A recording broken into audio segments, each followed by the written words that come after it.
नेते आहेत, गिरीश भाऊ आमचे देखील नेते आहेत। परंतु आता वरती जरी युती असली तरी स्थानिक स्वराज्य संस्था आहे, त्याच्यामुळे स्थानिकाला काय निर्णय घ्यायचा हा त्यांनी स्थानिकवरच सोडलेला आहे। त्याच्यामुळे इथला जो निर्णय आहे आपण स्थानिक लेवलला स्वतंत्र लढण्याच्या संदर्भातला निर्णय घेतलेला आहे।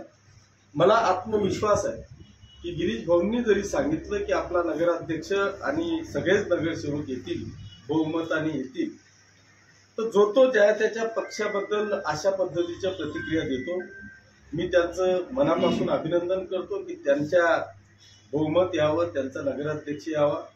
परंतु मला माझ्या शहरावर, माझ्या मतदार बांधवांवर, भगिनींवर एवढा नक्की आत्मविश्वास आहे की हा पाचोरा भडगाव मतदारसंघ आहे, हा जादू टोण्यावर, चुच्यावर, भुलतापांवर बळी पडणारा अजिबात मतदारसंघ नाही।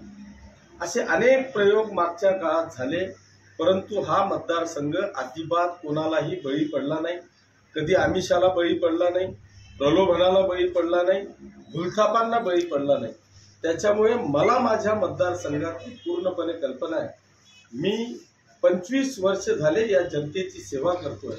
यांच्यासाठी रात्रंदिवस जे जे काही संकट असतील त्या संकटांमध्ये मी सामोरं जातोय। या शहराचा, पाचोरा आणि भडगाव शहराचा चेहरा मोहरा बदलण्याचं काम केलंय आणि हे सगळं चित्र माझ्या मतदारसंघातल्या प्रत्येक मतदाराच्या डोळ्यासमोर आहे।